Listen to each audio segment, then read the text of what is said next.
s'interroge sur le fait qu'au Congo, aujourd'hui, il est difficile de suivre, pour schématiser, les leaders politiques parce qu'il n'y a plus de doctrine, il n'y a pas d'idéologie. Et il aimerait bien savoir quel contenu je donne au pacte républicain. Ma démarche en politique est tout à fait simple. Je dis, regardons notre pays. Nous sommes sortis d'une conférence nationale qui a été d'ailleurs la plus longue d'Afrique et qui a eu le mérite d'autopsier toute la pratique politique de notre pays en 30 ans d'activité politique. Les conclusions de la conférence nationale, c'était pour moi la voie, d'abord le refus de tout ce qui devait contribuer à la division, parce qu'on en avait souffert, le refus de l'arbitraire, le refus de la conquête du pouvoir par la force, et notre Constitution est là pour témoigner de cela. C'était même l'occasion d'un pardon qui très tôt s'est avéré immérité par ceux qui ont eu ce pardon-là. Nous sommes tombés dans les choses les plus avilissantes pour un pays qui était passé par la conférence nationale. Le retour de l'idéologie, de l'ethnocentrisme, du régionalisme, comme mode de gestion de l'État. Première chose. Aujourd'hui, les mécanismes qui ont été mis en place, le comportement de ceux qui ont eu le pouvoir, ont repoussé les uns et les autres vers leur tribu. Je dis, la tribu, la région, est une réalité culturelle de notre pays. Et peut-être que cette réalité subsiste quelque part au fond de nous-mêmes. Peut-être qu'à des moments donnés, comme une réaction à un vaccin, ça ressurgit. Je dis, c'est une réalité dans notre pays. Mais c'est une réalité qui nous a amené à des conséquences que nous voyons sur le terrain aujourd'hui. Mais la seule chose en République qui puisse nous mettre d'accord, qui n'a pas besoin de prendre en considération la tribu, la région, ces sentiments-là, c'est quand même les lois et règlements de notre pays. C'est quand même la Constitution. Au moins, voilà les éléments objectifs.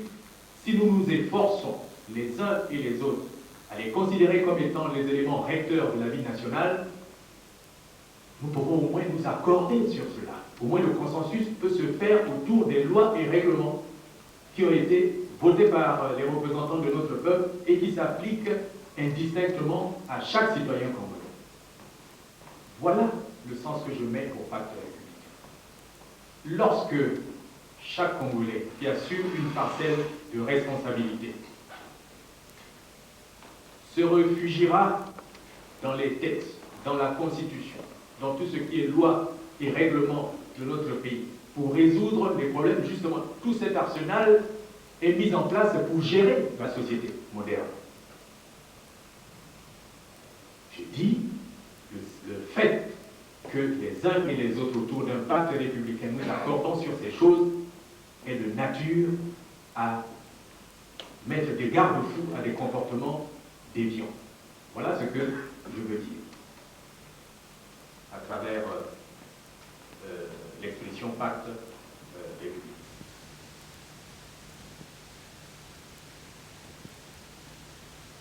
La question sur la démocratie, les Africains ne seraient pas mûrs pour appliquer la démocratie chez nous. Bon, je sais que quelqu'un d'autre a dit plusieurs sociétés, plusieurs types de démocratie. Mais les principes démocratiques, je pense, à la base, sont les mêmes. Mais il s'agit que dans les pays, chacun, en fonction de ses valeurs culturelles, il adapte ces principes à sa tradition, à sa culture, etc. Donc on ne peut pas dire, effectivement je ne suis pas d'accord avec, je suis d'accord avec le frère qui a dit que, bon, ben, transposer une démocratie, prendre celle qui est pratiquée ici en France et la calquer sur le Congo, ça ne pourrait pas marcher parce que lorsque nous voyons les gens qui nous ont amenés dans cette voie, vous prenez la France, vous prenez l'Angleterre, vous prenez les États-Unis, c'est des pays qui pratiquent la démocratie, mais c'est trois démocraties différentes dans la manière dont les choses sont agencées. Donc je suis tout à fait d'accord, c'est à nous d'avoir l'intelligence et c'est en cela que je réponds un peu à certaines questions. Je dis, nous avons des compétences en Afrique. Prenons conscience, il faut que au moins notre génération prenne conscience que les autres ne viendront jamais bâtir chez nous. Faisons confiance à ce que moi j'appelle élite, mais que l'on pourrait identifier aux compétences. Un pays comme le Congo a des compétences du nord au sud, à l'est et à l'ouest. Mettons ensemble toutes ces intelligences pour essayer de réfléchir par nous-mêmes à nos problèmes. Je dis aujourd'hui, on jette la pierre sur le Fonds monétaire et la Banque mondiale. Bon, mais qu'est-ce qui se passe? Il y a eu des pays qui ont bien négocié avec ces institutions. Parce qu'ils ont fait confiance à l'élite nationale pour réfléchir les questions. Parce que les gens sont dans un environnement. Ils connaissent mieux l'environnement. Ils connaissent les traditions culturelles de notre pays. C'est à nous de nous armer, de proposer des solutions et de négocier d'égal à égal avec les gens qui viennent.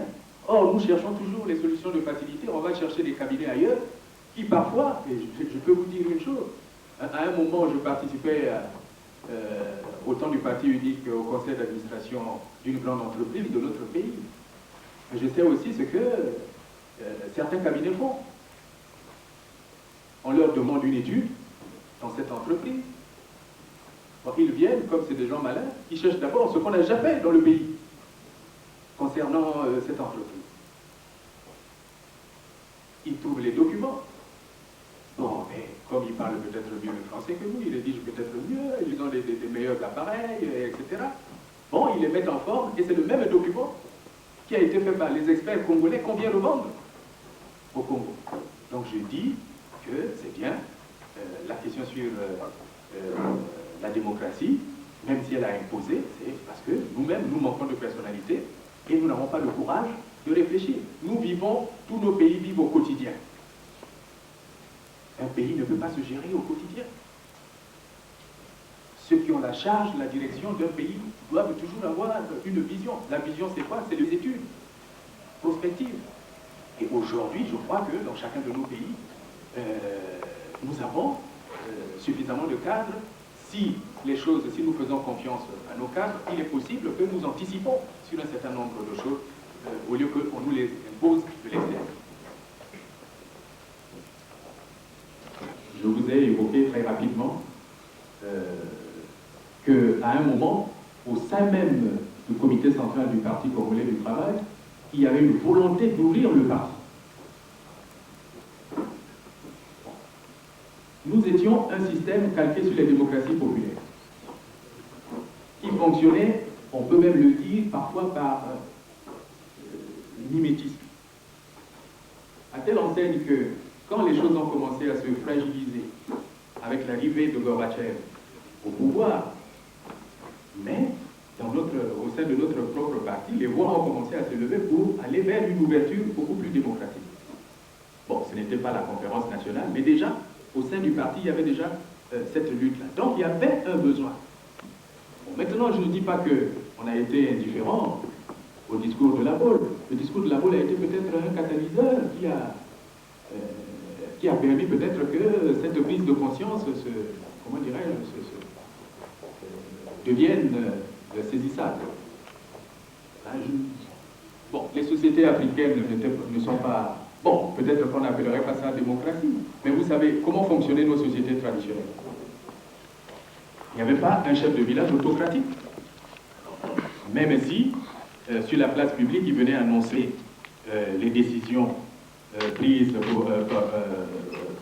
pour la bonne marche du village, il s'entourait toujours d'un conseil de sages.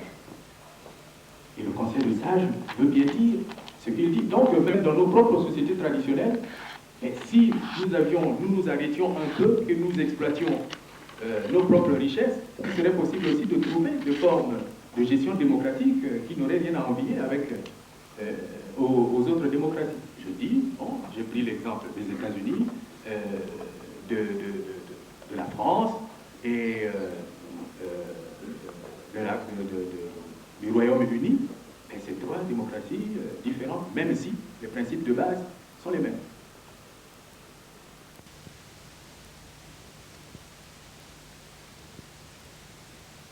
Pour que nous allions vers un État-nation, pour nous aujourd'hui, en urgence, il faut réconcilier les Congolais. Il faut que nous dépassions tous les clivages liés au particularisme des uns et des autres. Il faut que nous dépassions cela parce que en 35 ans de vie politique, nous avons vu ce que les recettes du tribalisme, du régionalisme ont apporté à notre pays. Donc je dis qu'il faut aller vers une réconciliation. Il faut aller vers le retour à un état de droit dans lequel les droits des citoyens sont respectés par les pouvoirs en place. Enfin, il faut aller vers une société gérée qui reconnaisse l'égalité de chance des uns et des autres. C'est un facteur de réconciliation. Lorsque je prends un exemple que j'avais pris au cours d'un entretien comme celui-ci que j'avais eu avec les autres.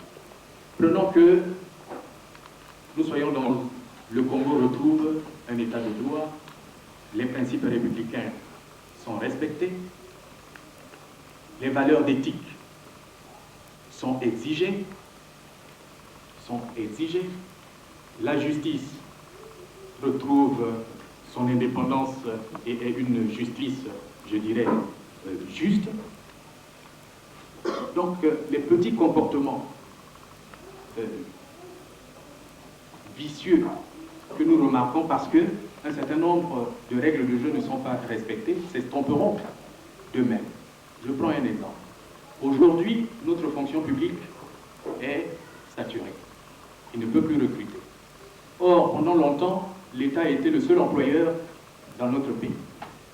Il y a quand même le jeu normal, peut-être pas, on n'aura peut-être pas les postes budgétaires suffisants pour recruter les jeunes qui sont sur le marché, enfin qui attendent d'être recrutés.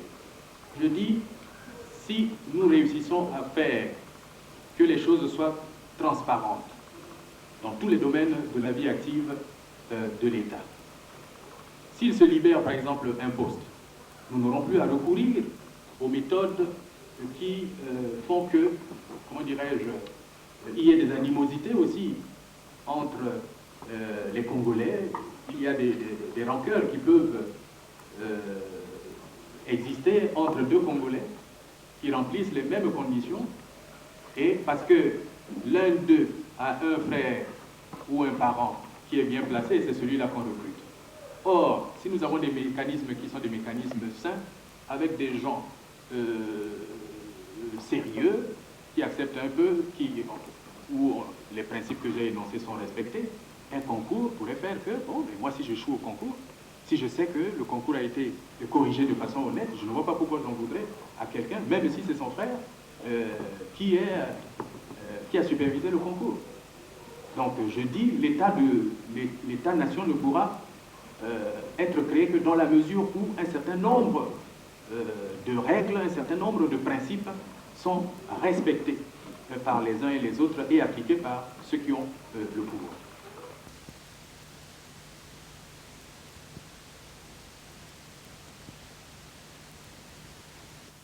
Surtout, il a posé une question, il dit « Moi, je rejette la décentralisation ». Non, je ne pense pas l'avoir dit dans le livre. Je dis « La décentralisation ne doit pas être un slogan politique. La décentralisation, pour moi, doit être précédée par un programme d'aménagement du territoire. Lorsque vous avez préparé les conditions pour que les régions se prennent en charge en mettant un minimum d'infrastructures, en y affectant les cadres compétents. À ce moment, vous aurez donné un contenu à la décentralisation. C'est ce que je dis. Je n'ai pas dit que je suis contre la décentralisation. Je dis, si la décentralisation est un slogan politique, alors dans ces conditions-là, nous n'aurons rien fait. Est-ce que la décentralisation veut dire affecter un préfet du coin, dans son coin, et puis le préfet arrive là-bas, il n'a même pas un véhicule, il n'a même pas une maison? C'est quoi ça? Pour moi, c'est un slogan politique. Et ça, je le rejette. Sinon, je ne suis pas contre la décentralisation. Justement, le développement harmonieux de nos régions passe par une décentralisation bien étudiée, bien contrôlée. Et la première phase de la décentralisation, à mon humble avis, c'est la préparation des conditions dans un aménagement de territoire qui permettrait que la décentralisation s'assède effectivement.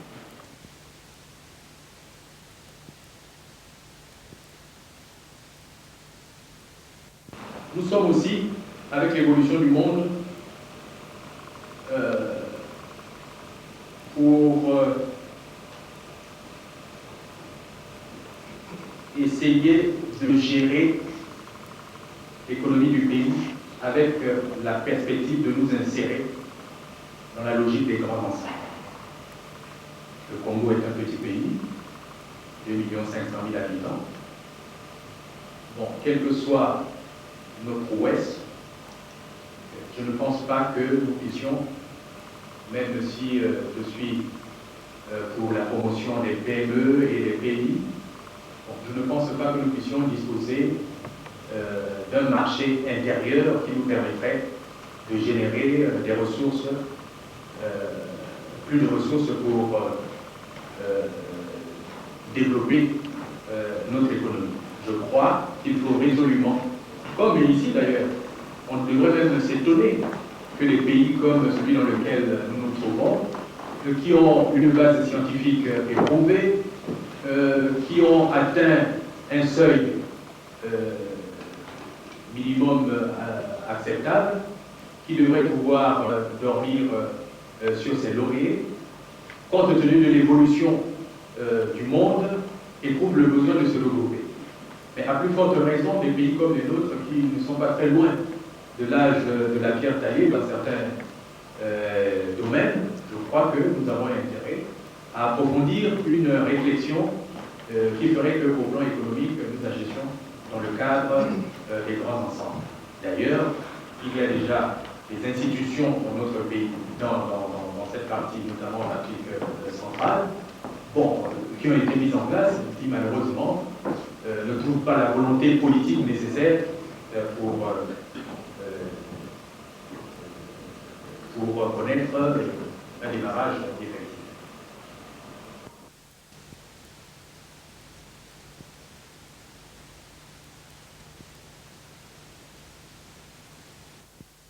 Justement structurel. Bon, je suis d'accord avec M. Kokomba Émile lorsqu'il fait les développements concernant la politique d'ajustement structurel, lorsqu'il rappelle les questions d'équilibre macroéconomique et l'intervention de la Banque mondiale. Dans la situation du Congo, je ne vois pas comment nous pourrions nous passer de l'ajustement structurel. Je parlais il y a un instant de notre structure économique qui est essentiellement fondée sur les entreprises d'État. Et tout le monde sait que ces entreprises d'État ont été gérées comme des offices sociaux, hein, avec aucun respect de la règle, comment dirais-je, de la gestion normale dans les entreprises. Donc aujourd'hui, je considère que nous n'avons même plus d'outils de production. Mais là où je ne suis pas d'accord avec l'ajustement tel qu'il s'opère chez nous, et là on revient à la question politique de l'exclusion, je ne suis pas d'accord. Si on doit faire de l'ajustement, nous devrions nous entourer de toutes les compétences, et au Congo nous avons les compétences capables de réfléchir sur le contenu des programmes à négocier avec les institutions internationales. Nous avons les cadres. Et malheureusement, la loi de la tribu, de la région, a fait que Mais les cadres, bon, malheureusement, qui ont assumé les responsabilités et qui se sont frottés à ces choses, qui ont peut-être connu des erreurs à un certain moment, ces cadres aujourd'hui, parce qu'ils ne sont pas de telle mouvance ou ils ne sont pas de telle tribu, bon, ils ne participent plus à l'action au niveau de l'État, à cette réflexion congolaise. C'est pourquoi je dis, pas d'exclusion, allons vers une réconciliation, faisons appel à toutes les compétences de notre pays, rassemblons nos énergies pour que nous réfléchissions par nous-mêmes, parce que nous avons d'abord les moyens de le faire, nous sommes dans un environnement que nous connaissons, et à ce moment, nous aborderons ces messieurs de la Banque mondiale et du Fonds monétaire dans un débat, à la suite d'une réflexion que nous aurions menée nous-mêmes. Or, nous assistons à quoi? D'abord, je vous dis, si je dis que je suis d'accord avec l'ajustement structurel, c'est parce qu'on est bien obligé. Quand on signe un accord avec le Fonds monétaire international, on ne devrait pas être fier. C'est la mise sous tutelle de notre économie. C'est parce que nous sommes incapables. Donc on ne devrait pas être fier. Donc moi, lorsque les gens disent qu'ils ont signé un accord, bon, ils en font un slogan politique, c'est un succès, mais je me morfonds dans mon coin. Je me morfonds dans mon coin. Le Congo a des ressources. Si nous mettions un peu d'ordre dans la gestion de notre pays, dans la gestion économique de notre pays, bon, vous savez que pendant 2 ou 3 ans, nous n'avons même pas eu de budget. Les quelques recettes qui tombaient au trésor public ont fait l'objet de réquisitions. Oui, mais si on commence d'abord par mettre de l'ordre nous-mêmes, ça nous pouvons le faire si nous voulons. Si nous pouvons au moins mettre de l'ordre là, ça nous pouvons le faire. C'est quand même pas les choses qui sont. Il y a une volonté politique, ne veut pas que les choses soient transparentes. Donc je dis, lorsque on signe un accord avec les institutions financières, parce que il y a eu une lettre d'intention qui a été acceptée, et on pense que c'est un succès, mais je dis non. L'ajustement structurel, tel que pratiqué par le FMI et la Banque mondiale, c'est la mise sous tutelle de notre économie. Donc on ne peut pas être fier. Mais malheureusement, la situation est tellement catastrophique que je ne vois pas le Congo. Si on ne met pas d'ordre dans le circuit financier de l'État, on ne met pas d'ordre dans la confection de nos budgets, parce que le budget aujourd'hui, ce n'est même plus un exercice, on comprend quoi? Le budget de 94, bon, on multiplie par un coefficient et toutes les lignes sont reconduites systématiquement. Moi j'étais à l'Assemblée, je sais comment ça se passe. Je dis, le Congo a les moyens de recorriger ces choses, de faire les choses suivant les règles de l'art. Vous voyez ma position sur l'ajustement civil. Mais nous sommes obligés de passer par là parce que je ne vois pas là, dans 1 an ou 2 ans, comment le Congo peut se tirer d'affaire à partir de ses propres efforts. Mais si nous devons faire l'ajustement structurel, mais qu'au moins nous avions à ce débat avec une réflexion congolaise. Bon, est-ce que l'ajustement structurel permettra de sortir notre pays, permettra les formules imposées par la Banque mondiale et le Fonds monétaire nous permettront de nous développer. Bon, je dis pour l'instant, on ne peut pas faire autrement, mais prenons en charge. Il y a des pays qui ont bien réussi à négocier avec ces institutions et ont apporté le progrès dans leur pays. Commençons d'abord par être sérieux nous-mêmes. Réglons un certain nombre de désordres qu'il y a dans le pays au niveau de l'administration, au niveau du circuit financier de l'État. Renouons avec les questions d'éthique au niveau de l'administration, au niveau des responsabilités que les uns et les autres exercent. À ce moment-là, il serait peut-être possible de voir un peu plus clair et de choisir les options, Fonds monétaire, Banque mondiale ou non.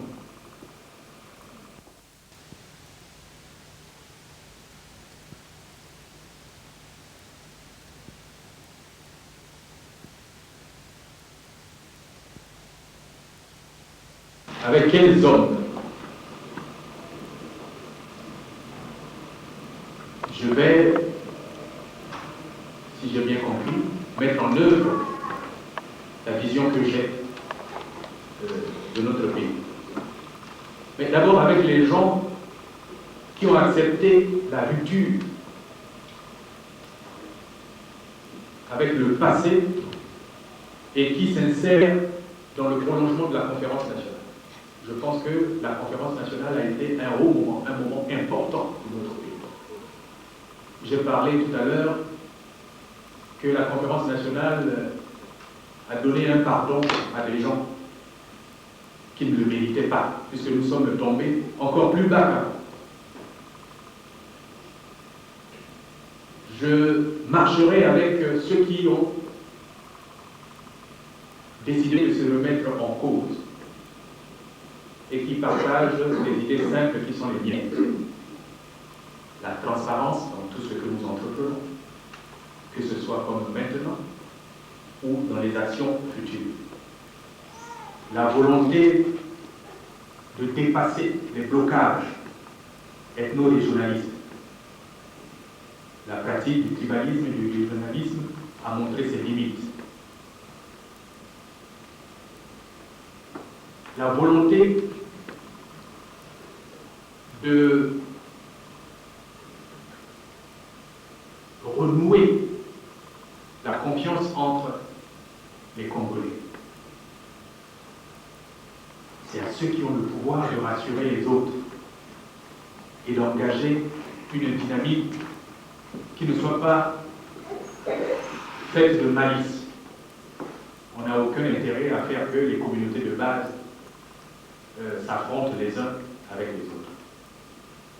Voilà un peu les gens qui acceptent, bon j'oublie certaines choses puisque je les énumère de tête. Je suis pour ceux qui pensent qu'il faut peut-être faire aujourd'hui la politique autrement. Il faut éviter d'infantiliser notre peuple. Le peuple a droit à participer à l'action du développement. Il faut que nous créions les conditions pour que notre peuple se prenne en charge. Et nous ne serons respectés que dans la mesure où, même si la coopération demain évolue vers le partenariat, mais nous devions savoir que ceux qui viendront chez nous, ils viendront parce qu'ils y trouvent un intérêt. Et nous devons avoir une réflexion nationale pour que ce partenariat fasse aussi que nous en tirions notre intérêt au profit de la grande majorité. Mais les partenaires ne viendront chez nous que si on trouve un pays où il fait bon vivre, où il n'y a plus des questions d'insécurité ne se posent pas. Deuxièmement, si on trouve aussi un peuple qui est décidé à se tirer d'affaire. Donc il faut que nous commencions nous-mêmes à nous prendre en charge, à transpirer un peu, si nous voulons que les autres nous respectent et qu'ils viennent coopérer avec nous.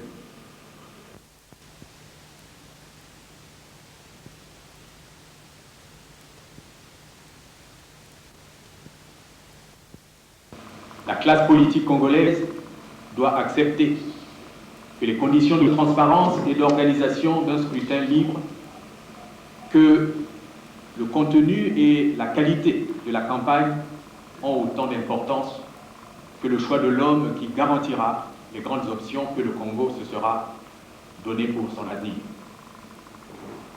Dans cette approche, étant donné l'entretien continu des milices partisanes et les convulsions sanglantes dont le pays devient coutumier, on peut envisager, et cela me paraît hautement souhaitable, qu'on se rende aux sollicitations de prévention de conflits qui en découleraient, plutôt que de se résoudre à des recours de style pompier. Mes chers compatriotes, le Congo doit repartir dans une direction choisie librement, sur des bases nouvelles et non pas sur des replâtrages politiques, ni sur des limitations des dégâts du présent quinquennat. Le choix des électeurs opposera donc nécessairement une politique alternative à celle poursuivie jusqu'ici. Il opposera les hommes de l'avenir à ceux qui continuent à se tourner vers le passé, inquiets, selon le cas, de leur gestion ou de leurs antécédents qui tous remuent à nos yeux d'horribles souvenirs et confinent à l'échec. Ces hommes du passé aujourd'hui tentent d'aseptiser leur discours et leur comportement à quelques mois de l'élection présidentielle. Pour ma part, j'ai confiance en notre peuple. Voilà pourquoi je me tourne serein vers l'avenir.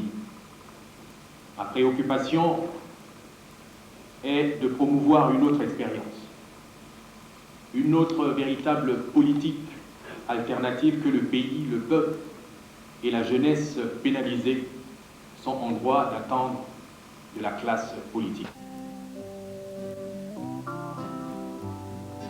Congo, ekolo na biso tobongisa yango Congo, ekolo monene tobosana te Congo, tolingana toyokana tosalisana malamu bongo tobongisa Congo. Tolingana toyokana tosalisana malamu bongo tobongisa Congo. Congo, cheto ya nene yena tufetito message cheto. Congo, cheto ya mbote mbote tufetisarila cheto. Tufeti solo sono, tufeti salasana, moko tuto messageto. Tufeti solo sono, tufeti salasana, moko tuto messageto. Tolingana toyokana tosalisana malamu, bongo tobongisa.